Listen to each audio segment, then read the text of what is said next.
अचानक कुछ नहीं हुआ, ये प्री प्लान था। बीएचपी बजरंग दल के जो कार्यकर्ता थे उन लोगों ने औरंगजेब की कब्र खोदने और औरंगजेब की कब्र हमेशा के लिए महाराज से बाहर हटाने की डिमांड को लेकर के एक बड़ा प्रदर्शन किया था। और दंगाई और कोई नहीं, नागपुर के दंगाई मुसलमान हैं। ऐसे 80 लोगों को नामजद किया गया है। जानबूझ के उन लोगों ने दंगा इसलिए भड़काया क्योंकि औरंगजेब की कब्र खोदे जाने की मांग को लेकर उनकी आत्मा को तकलीफ हो रही थी।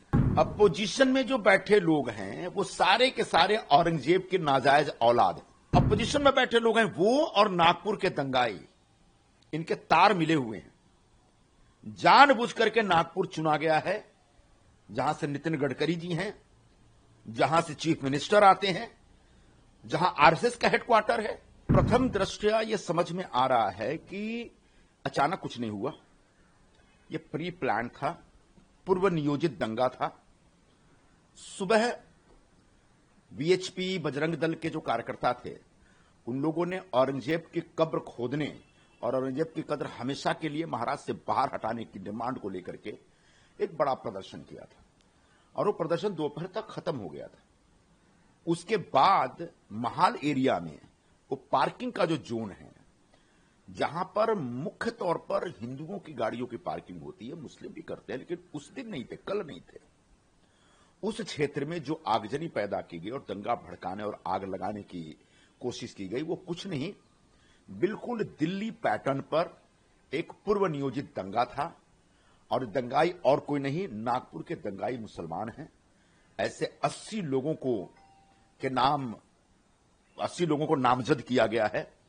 80 लोगों की एक लिस्ट बनाई गई है, उसमें काफी लोगों को गिरफ्तार किया गया है।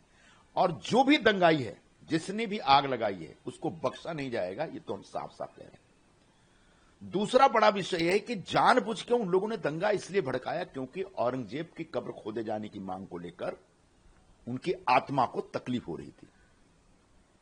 औरंगजेब एक अत्याचारी राजा था, ये सभी जानते, पूरा इतिहास गवाह है। उसकी क्रूरता के जो किस्से हैं पूरे इतिहास के हर पन्ने पे दर्ज है। उसने जिस तरीके से अपने पिता को सताया और उनको कैदी बनाया, अपने बड़े भाई की हत्या करके उसकी जो मुंडी थी वो दिल्ली गेट के आगे गेट पर 2 महीने तक ऐसे लटका के रखा था, फिर घुमाया दिल्ली में। बाकी भाइयों को वैसे तड़पा के मारा। छत्रपति शिवाजी महाराज को उसने बंदी बनाया।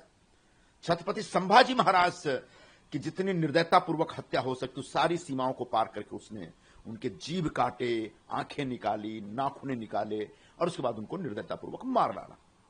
जिसने हमारे मंदिर तोड़े, जिसने हमारे हिंदुओं का जबरन धर्मांतरण किया और जजिया कर लगाया, ऐसे तमाम उसके काले कारनामे इतिहास में दर्ज हैं। और ये हम नहीं कह रहे हैं, उस जमाने के इतिहासकारों ने, उनके अपने अधिकृत इतिहासकारों ने भी लिखा है सब।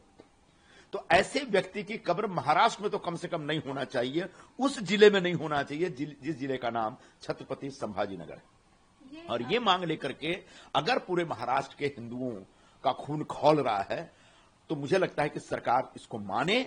और अगर किसी को तकलीफ है इससे और वो दंगा भड़काने की कोशिश कर रहे हैं, आग लगाने की कोशिश कर रहे हैं, तो उनको बख्शा नहीं जाएगा, एक एक को चुन चुन के मारा जाएगा। लेकिन अपोजिशन कह रहा है कि लॉ एंड ऑर्डर सिचुएशन चरमरा गई है। ये दंगे पहले यूपी या बिहार में होते थे, लेकिन इस टाइम नागपुर ही क्यों? नागपुर आरएसएस का गढ़ माना जाता है। देवेंद्र फडणवीस भी नागपुर से, नितिन गडकरी, तो नागपुर। अपोजिशन में जो बैठे लोग हैं वो सारे के सारे औरंगजेब के नाजायज औलाद हैं। उनका भी खून कलप रहा है, तड़प रहा है औरंगजेब की कब्र उखाड़ने के नाम पर। तो जो अपोजिशन में बैठे लोग हैं वो और नागपुर के दंगाई, इनके तार मिले हुए हैं। जानबूझ करके नागपुर चुना गया है, जहां से नितिन गडकरी जी हैं, जहां से चीफ मिनिस्टर आते हैं, जहां आरएसएस का हेडक्वार्टर है और जो लगभग 300 वर्षों से शांत प्रिय शहर रहा है, जहां दंगे फसाद कभी नहीं हुए। ऐसे शहर को दंगे में झोंकने का एक बहुत बड़ा षड्यंत्र अपोजिशन के नेताओं ने उन दंगाई मुसलमानों के साथ मिलकर किया है, जिसका नतीजा कल महाराष्ट्र ने देखा, पूरे देश ने देखा है।